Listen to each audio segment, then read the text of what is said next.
Hi everyone, here's just a quick intro to the webinar to let you know that because it ran a little bit long, we decided to go ahead and split it up into two videos. This first part begins with talking about organizing data and then goes into some specific examples. What we've done with all of these videos is to add chapters down below. So if you go into your description, you'll be able to see different sections organized that you can click through to go to parts that you're most interested in. We also have a link to the paper that we talk about within this video. So here it goes. Welcome. Our webinar today is about organizing data in DataGraph, and we have an article actually that really inspired this webinar to happen. I sent a link, I believe, in the invitation for the webinar. The article is called Data Organization in Spreadsheets, and the authors, this is something that was published in 2018. Carl Broman and Kara Wu, and it's a really nice article that talks about some of the limitations of spreadsheets and some of the best practices that you should use when you're organizing data with spreadsheets. And what really struck me in reading this was that there are many of the limitations that they talk about that are fixed by using DataGraph. So not everything, but there's it's sort of interesting to think about how many of these things actually are not a problem when you're using DataGraph to organize your data.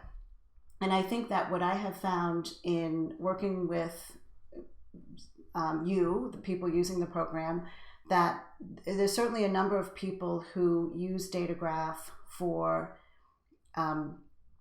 creating their graphs for publication. That's really how DataGraph started, was being a program that you could use to create publication quality graphics. The program has grown a lot over the years and really has a lot of functionality for doing a lot of data processing and data analysis and doing it in a way that's very robust. That's one of the points that I really want to get across today, is the way that you can really take a data set from raw data to final product in terms of doing all your analysis within the program and actually creating your graphics outside of the program. The other thing that I want to emphasize is that I thought it was interesting in the paper itself how one of the recommendations they had was to not necessarily go back to old data sets and try and fix the format, because they talk a lot about formatting and good practices for formatting, which we'll talk about today. They recommend not to go ahead and try and fix these old spreadsheets that you may have. And one of the things that I want to show you is actually how easy you can do some of these fixes within DataGraph in a way that will be sensitive to your data and not be prone to error. So certainly moving data around in a spreadsheet itself can be a very error-prone process. And what I'm going to show you is how DataGraph can be used to do more bulk manipulations of data. And because we deal with a lot of data like this as well, we've added in a lot of shortcuts to make these types of manipulations easier. So if you're not aware of those, we're gonna go through those. So if you have a copy of the paper, that would be a good thing to have handy. I'm going to also talk about it and show that on my screen. When you start out, you don't see anything within the DataGraph program, but you'll notice on the left-hand side, this is where we have a way to add columns. So if you're importing, you can just drag and drop a file into here. We'll talk a little bit about importing, not really too much focus on that, but certainly show you an example.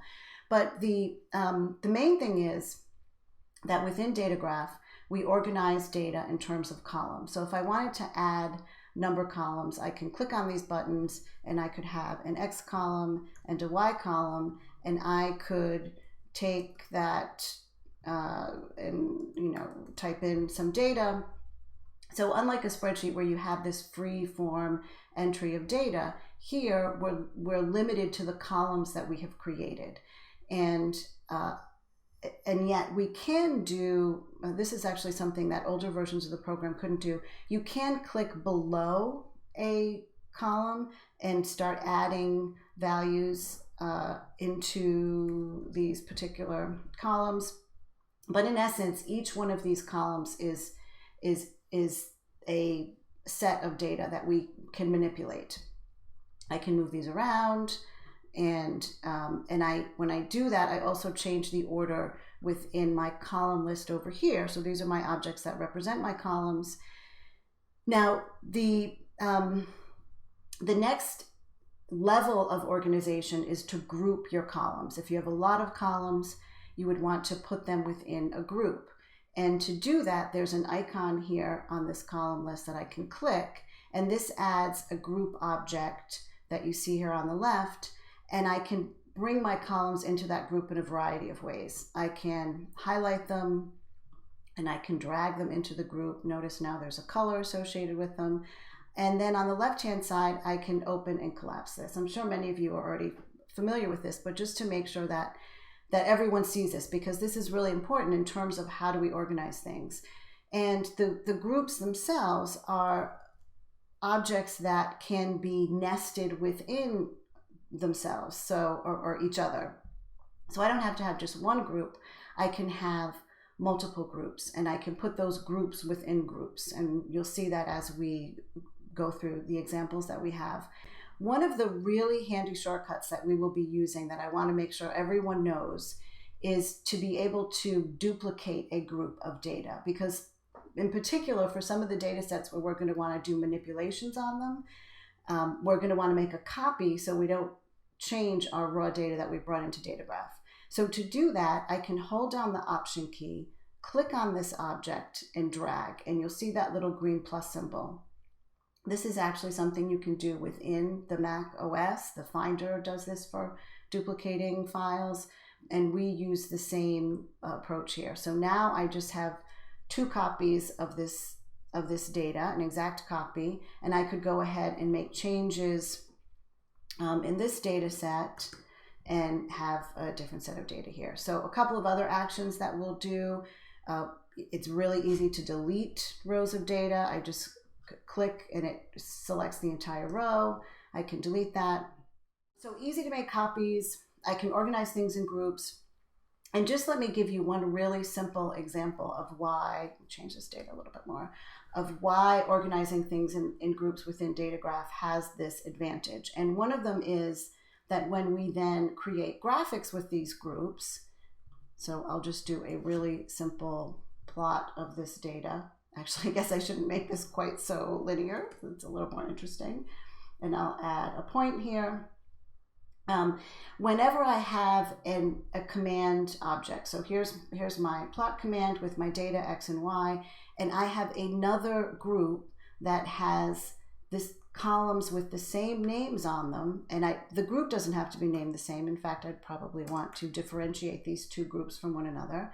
I can take this group of data and I can drag it and I can drop it right onto my command, and that updates the X and Y columns that are being used for that command. So this is a really handy way to take a data set and just replace what's being used within my graphic. So this is one approach where I could have multiple groups of data sets from different analyses, and rather than always having to make a different graph for each one, I could go ahead and just drag that group onto the graph itself to update the data that you see within the graph. And this actually works not only for one command, but entire groups of commands. The webinar today is really focusing more on working with data in the data table, but I just want to make sure that you're aware that if I, for example, had and I think I'll just to make this simple, I'll add a points command. Oh, actually, I'll make that more interesting. We'll do a fit. So we'll just do a linear fit of this data. So I added a fit command that uses the same X and Y columns. If I put this in a group, because the same hierarchy is used for my commands, and I drag, now right now in this current moment, I can't remember, did I have group 1 or group 2 showing? If I just hover over this, notice how it has a pop-up that shows me it's group 1, so that's really handy. And I can just go over here and I can drag and drop the group 2 data onto this object, and it updates everything that's within my graph. So Another way would be to have these all in the same group and use masks, and we'll show an example of that. But this is such a handy functionality. I just really wanted to make sure that I talked about this a little bit before we got going. So again, we have the group objects with our data. We have the group objects with commands. They can all be nested. So I can take these groups and highlight them, create this, or click on the icon to create another group. This would be maybe all of my data, and then I can hide that from view if I would like to. And I guess one thing that I did not announce yet, and many of you I'm sure are aware of this, we did just release version 4.6 this week, and the same type of grouping hierarchy is also something now that you can use within the thumbnails. And I'll show you that in one of the examples. Okay, so on the screen, here's the this paper, and what if we go into some of the recommendations, I just wanted to talk about some of these a little bit. Some of these are really just good general recommendations for data in general and how you should deal with entering data into files. And one of them is to be consistent, use consistent names. We'll talk about that for a minute. Use consistent fixed code for any missing values. Not to combine numbers and text. This is actually something in DataGraph that you are allowed to have numbers and text within a column. So for example, if I have my data here and I, for whatever reason, have some missing value in my column of numbers, you can type in text into these. I totally agree with the recommendations that the author have, where it used to be people would often use this -999 or 999 to indicate missing values. You can also add a dash in. If you have anything here where you are, again, you have text, it's not going to mess up your data necessarily, in terms of you can have both text and numbers in the same column. DataGraph will indicate the text with a red so that you can see that. And we did a webinar on data types that if you are more interested in kind of that aspect, then I would recommend that webinar. But anyway, so again, I was just pointing out, if you put in -999 to indicate that was a missing value, that would show up as a number. So you definitely would not want to do that. And you could certainly just use a dash, for example, to indicate that. So other recommendations that they have, using consistent names, absolutely, that makes a lot of sense. They also talk about using names with spaces in them and trying to avoid that. And that is one thing in DataGraph that I would say is something to be aware of, in the sense that for variables, if you're using expressions and you want to add values together, then you would have to use quotes around the names. So for example, if I had if I change this, actually I'll put this in the same group. If I had y space 1 and I wanted to multiply that by something, I would have to type y space 1 with quotes around it times 1000 to change those numbers. So something to be aware of, that if I don't have that space, then I don't need to have these quotes. And notice how it calculates for every row within the data table. So again, it's not bothered by the fact that there's a space here, it's doing all the calculations. If you're again, just use DataGraph more for presenting your data and haven't done expressions, this would be another advantage in general of the program, as compared to just having individual cells where you have your expressions in them. And that's not actually something that is discussed too much in this paper, but is certainly an issue. Okay, so other things here. Dates are a really you know, the bane of certain people's existence in terms of being able to use them. There's been a lot of issues with how dates are formatted in Excel. The format that they recommend here is what you see, the YYY, month, day. In DataGraph, we have a slightly different format that's sort of the built-in format from when you're trying to refer to dates, where we use a colon instead of a minus symbol in between dates.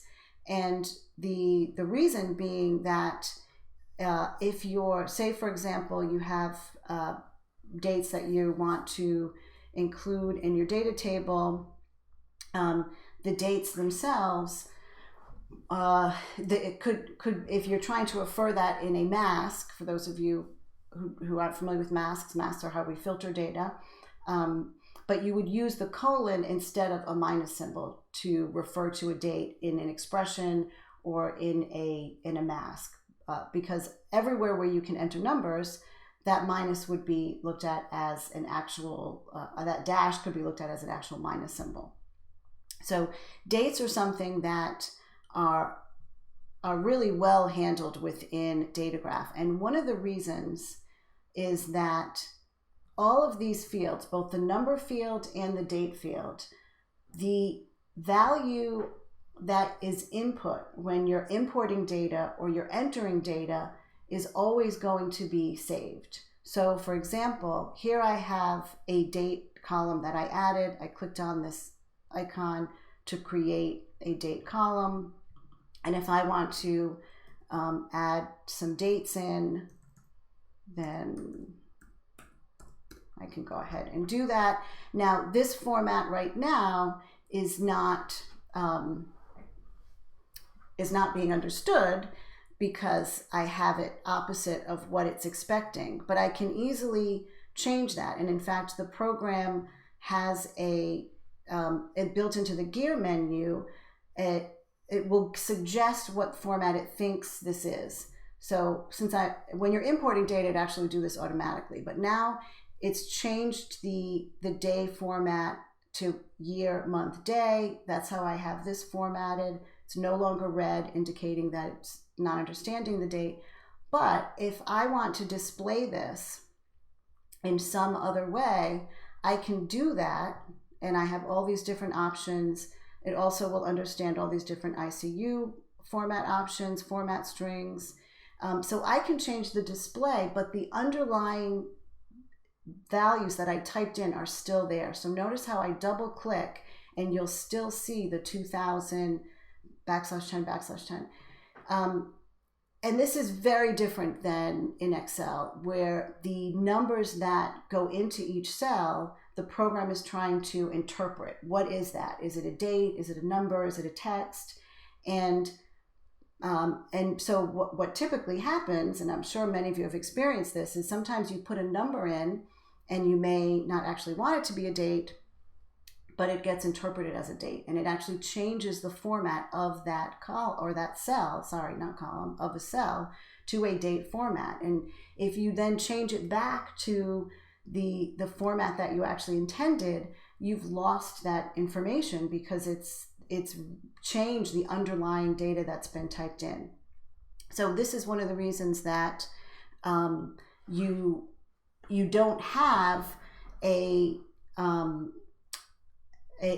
you don't have a lot of these problems that they talk about. So what they recommend in this paper is to actually type in your dates with in spreadsheets with a little I don't even know what the symbol is, but is it maybe an apostrophe in front of where you're entering the date, so that the spreadsheet will always consider that a text rather than an actual date, so that when you're bringing that data into another program for analyzing it, then it won't misinterpret that. You won't lose the actual value that you typed into the spreadsheet because it will be considering it a text.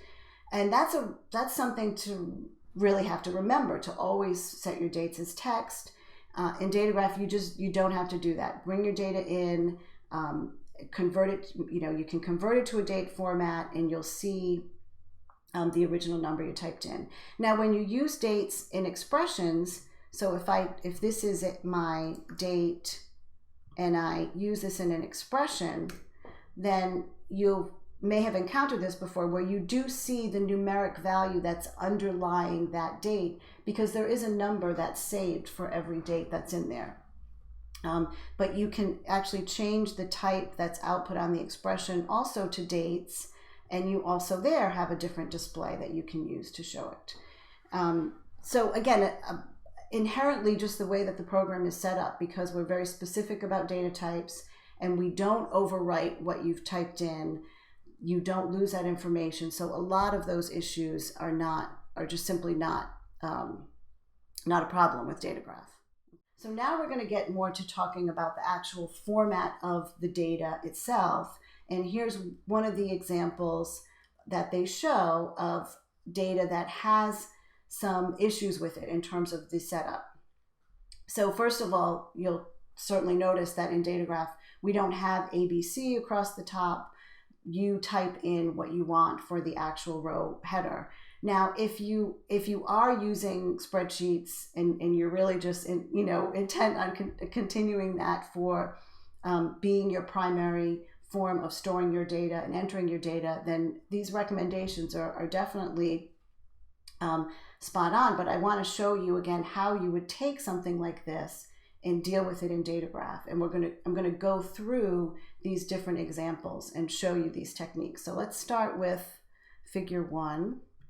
And what I want to do is go ahead and let's minimize this.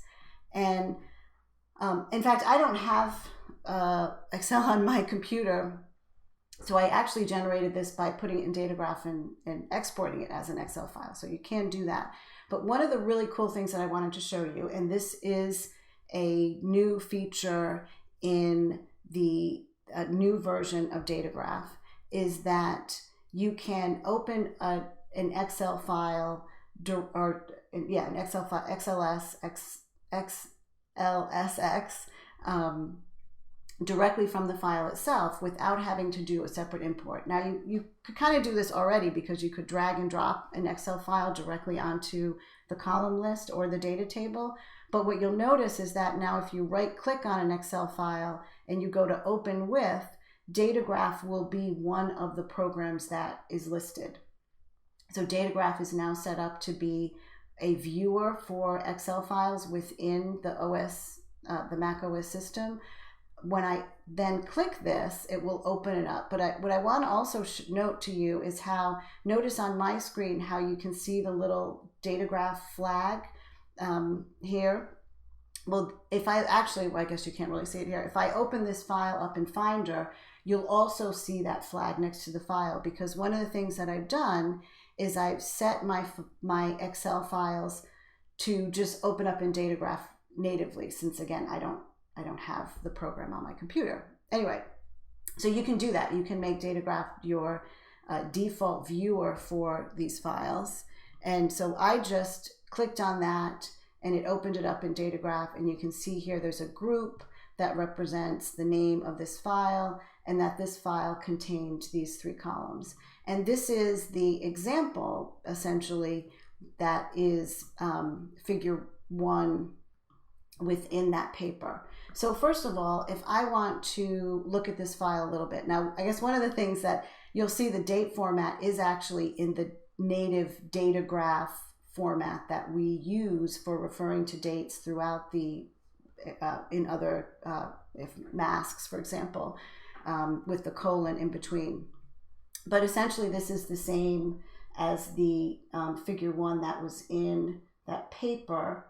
And there's a couple of things here that were issues, and one of them is that the date itself is not repeated. Now it's easy enough to highlight where we have a date field, and I can just go ahead and highlight, do Command C to copy, Command V to paste, so I can move data pretty quickly for individual cells in that way.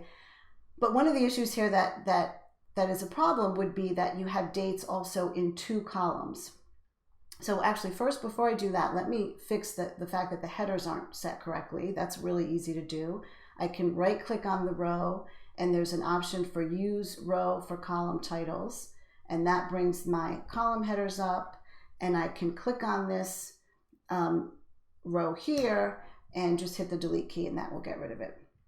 Now, since the dates are numbers, I can create a column that has one date from these two without having to actually move that data around. So that's one of the things we want to minimize, right? When you have raw data, you don't want to do too much manipulation of the data. Now, I will say that one thing about DataGraph is we do have a number of symbols that are reserved for certain numbers. So E is going to be a reserved symbol. So you notice how E is not showing up as red here because it's a built-in variable. It already has a number associated with it.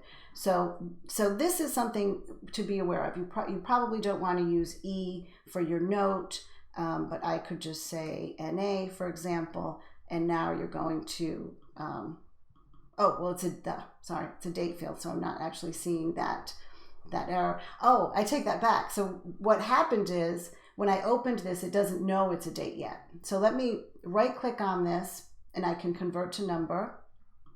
And now you'll see that symbol is gone with the AB. I can click again, convert that to a date format. Notice the data didn't change really at all because it can be interpreted in either way, but now it is truly a date. So if I do the same thing here and I right click and I convert this to a date, then you can see, actually the E is not really interpreted here, but I could change this to NA. So now I have two columns with dates, but I want to put this together in one column without having to move around or lose the data that I have there. So to do that, I could just add an actual expression that has my date plus, and I can copy the name here. Again, I would have to put quotes around it because there's a space. And let's see, my date. Okay, and actually my calculation, missing. So what's happening is that notice how I have these missing values, and so it's caught me for a moment there. So what you can do within DataGraph is you can say how to interpret these missing values. So if I want them to be basically a 0 because it's adding again these two values together, then it will add even though there's something missing from these rows. And because this is still a date, I can set the type to a date, and I can change again the display to any of the display options that you see here. Actually, I missed one of the main points of this because of the way that I created the file, and you saw it just come in the native DataGraph format. Let me show you something. So if you look in figure 1 in that paper, the first row of data is 12,905.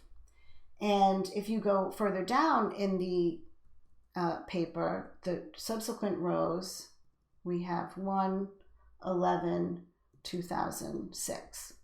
So the point that they were making was that you shouldn't do this where you have 05 in one location and 2006 in another location. In general, I would say yes, that's true. You should be consistent as possible. But DataGraph is smart about recognizing the fact that this is a date and this is a date, and it's understanding those both in the way that we want them to without me having to retype those. And again, if you want to confirm, right now we're just displaying the value that's entered. If you want to see for sure how DataGraph is interpreting this date, I can change the display format here, and you can see that it is the date that we intended it to be. So here we have the second example that they have within that paper, figure 2, where we have here I've just taken basically the data and typed it into DataGraph in the format that was in there, but now I've just already gone ahead and set the first row to the column titles. So you have an ID column, you have dates, and you have glucose. And again, this is one that you encounter a lot where people, I think what we tend to do as researchers, when you're typing things into your spreadsheet, is you're making a file that is a file that you find understandable with your eyes to view. And if I just repeat these numbers over and over again, it can be harder to really see visually where one ends and another one begins. So here, though, to convert this to the format that you would want, there's two things we would do. First, we would convert this to a date because it's not a date already, and you don't see any red, so it's interpreted fine. And the next thing would be to use this shortcut for, actually, I take that back. The shortcut to fill in is only available when it's a text column. So notice, though, that I switched back and forth between text and dates, and that was not a problem.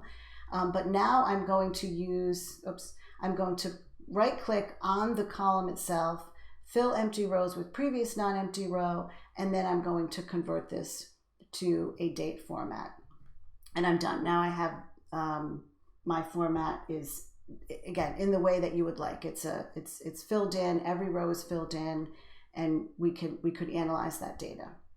Let's go on to the second example here, which has a little bit more of a complicated look to it. And again, it's data that's been pulled together in a format that's nice for viewing, makes it easier to understand the data, although there might be some questions here as to, where do things begin and end? But generally, you can tell what this means.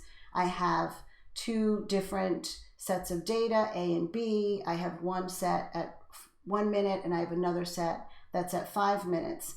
One of the things here is that because 1 minute and 5 minutes, those are numerical values that I would want to actually be a variable in my column. So that's a change that I would want to do. And basically, in general, this is data that's in what we'd call kind of a wide format. It's already, pivoted essentially into these multiple columns. So the first thing that I would do in looking at this data is I would go ahead and I would want to actually transpose this. And we can use the paste special interface within DataGraph to do that. So if I take this data, the first step that I would do is I would make a copy of this. So I'm going to go ahead and hold down my Option key, click and drag, and now I have a copy of my data so that I can mess with it here without changing my raw data. So I would go ahead, I could just take this and do Command A to select the whole thing. Actually, go from there. And then I'm going to copy this into my clipboard. And now I want to use the paste special interface. So I can get to that two ways. I can go under the edit menu and go to paste special, or you do Shift Command V. I'll go ahead and do that. And that brings up this little window. And there's a number of options here that are useful. And the one that I'm interested in is transposing this data. Now I see it already. So one of the things that I think is great here is the paste special interface gives you a preview of what things are going to look like once you paste them in. I also want to say that the first row is my column header, and I'm just going to go ahead and paste that in. So there's my data. It's pretty close to the format that I want. I don't need that column, but I can again use this fill empty row with previous non-empty rows, and now I have this data set that that looks pretty good. I'm pretty close to my final version. Now, if you look in, this is figure 2 actually in the paper, there's one more column that they show once they get this into the recommended format. And that is a column that shows the replicate number. And there's another change we're going to do after we do that. But first, let me go ahead and show you. Oh, actually, yeah, so you can see, I'm just double checking what I'm doing here. You can see how row 1 is both at 1 minute and both normal. So these are replicates of the data in terms of this would be replicate 1, this would be replicate 2. So instead of also typing in the actual numbers, I don't actually have to do that. I can make my life a lot easier by using an expression to fill in those values. And if you go on to our website and you can type in, go into the knowledge base, there's an article for filling a column with a series. This has a number of handy ways to fill in, typing in data. I'm actually going to scroll to the bottom here and go to these expressions. And there's a number of different expressions that are given as examples. And then for example, expression A, if you want to repeat a series of numbers, then I would use this function here. And right now this is set to go from 1 to 10 and 1 to 10. I'm going to copy this, go back into DataGraph. I'm going to paste this in, and I just need to change, instead of repeating 1 to 10, I'm going to repeat 1 to 2, and I have 8 numbers to put in there. So now what you see is, here's my replicate 1 for each of these, and then replicate 2 for each of these. So I could go ahead and actually type in what this is called, and I can then right click on this and just convert that column to a number. So this is, I'm not going to use the expression afterwards. I just wanted to use that to fill in my numbers. Now for this one, I guess it wouldn't be too hard to just have typed 1 2 1 2 1 2, but this is very handy for creating lists of numbers when you have to do that. To do a, if you had to do thousands of numbers, that you couldn't type in, but you could do the expression and then convert it back to a number column. This column here is one that we still have text located in it. This is another thing that we can do pretty quickly, where I can actually say data find and replace. So this is another shortcut, Shift Command R. That brings up a similar viewer to the paste special, where I can see my column that I've highlighted that I want to do the find and replace on, and I want to find the space and the text min. And again, it gives me this preview showing me exactly what this is going to look like once I do the change. So I'll go ahead and do my change. I can type this in as, here's my minutes. Now I'm really close to the final format of figure 2 that they show in this table. And all I need to do now is this last step of flattening the data. So this is a technique where I can highlight my columns A and B. I want actually A and B to be a categorical value that's in its own column. So I'm going to go under data, select flatten columns. Now I have this format. So I've again gone through from starting with the data that you see here, and I've gotten it into the format that you see here, and I haven't done any real individually moving the data. I'm trying to do this all in really bulk movements so that I can feel confident that my data, that I've maintained the integrity of my data. And close that and just look at this for a minute, because again, this is such a nice functionality for validating what you've done. When I typed these in, I needed to make sure that as I typed them, I did not make a typo as I did that. So DataGraph has this feature of reading values back to you. If you've never clicked on this little icon before, this is a text to voice functionality. So for example, I know when I was in the lab, I used to have to do a lot of weighing of vials and writing down those weights, and then I would have to type them in. And to verify that everything is being typed correctly can be sort of a tedious thing to do, and this is really helpful. So I don't know if you'll be able to hear this. 147, 139, 166, 100. 334. So anyway, so you can see it'll go through and it will read each one out to you, so I can be looking at my source data and make sure that I've done everything correctly. So I find that for QA to be a very handy tool when data is being typed or moved or transposed, as a way to check that. So what I wanted to show you here is that one of the things that I did was I took the values in this data set that is this rectangular data. It's a tidy data set, it looks nice, but again, it's not very readable. If I want to just look at this data and understand it, it is helpful to have it in that more pivoted view. So if you notice to the right, I have a table that I've created, and I've done this purely by using the pivot commands that are over here, pivoting the data and then extracting that back out into the data table. So now I have a table that looks the way that is helpful, but it is not, again, I haven't changed any of my underlying data. So if I go, for example, back to my original data set, and I realize that this number, I'll just make it a big number, should have been much, much larger. Here it is, my 10,000. Then you see how it's recalculating it here in the pivot. It's showing it in my graph, and it's showing it within my table. I'll go ahead and undo that.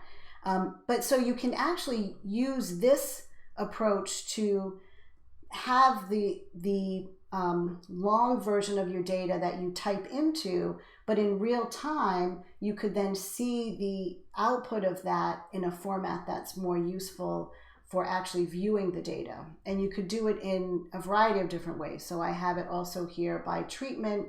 And notice how the way that I have this grouped, it kind of naturally creates that type of organization of data that is often what people do in spreadsheets, because it's easy to understand and easy to keep track of, and we can feel like we're typing things in correctly. So just quickly, let me just show you, I'll show you a quick one because I don't want to get too sidetracked. I want to get to some of the other examples before we finish today. So say, for example, I wanted to create a table that I'm going to be viewing that's going to help me to understand my data, to create a pivot, use the pivot command to do that. The pivot command, I know, is something that may seem a little foreign if you haven't used it before, but really it's not that hard to use. So for example, here, if I wanted the treatments or strains A and B to be my row categories, and I want actually I have these named the same, but you know what I mean. If I wanted this column to be my column headers, then I can just actually highlight both of these. I'm holding down the shift key, clicking on the names, and then the response value is the value that I'm going to be displaying, calculating on. And then I click the pivot command, and it immediately creates the command, creates a bar graph of the data, and does a sum on them. So here I really would rather prefer to have a mean value for these. But notice that right now this pivot is using all the data. So it's using the 1 minute data and the 5 minute data. I would also want to add in a mask to this. And I can do that just by clicking on this column. I can drag it and actually drop that on the menu selector. And I would want this one, for example, to be only where this is my 1 minute data. I could then split my axis to have two graphs side by side. So this would then be, again, I can use the option drag here. I don't need to recreate this. Hold the option key, click, drag. I just made a copy of the pivot command, and I would make this now my 5 minute data and move this over to the right hand side. So now I have the data in these virtual kind of tables where you can see the view here.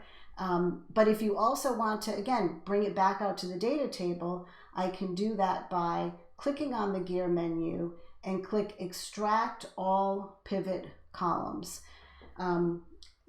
This will basically mimic the format that you see here, where it has the row values and the column headers. So if I do this, Extract All Pivot Columns, now you can see the data in that format. So again, just very handy for being able to view these values in a more readable fashion. Okay, so I want to get on to some of the other examples that are in that paper. Now, before I do that, because I think I'm going to run a little bit over noon, and for those of you who can stick around and watch some of the other examples, I'll go ahead and do that because I really would like to get through some more of them. But I also want to point out to you that on the knowledge base, there is a section that is the how-to tutorials, and within that there's a section for working with data.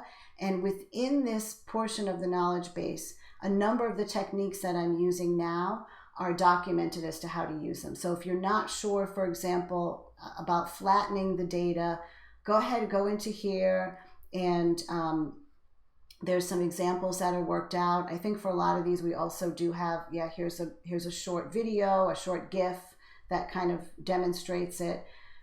So in any case, this is a section where we're trying to document these techniques for moving data around and being able to, again, create these better formats easier.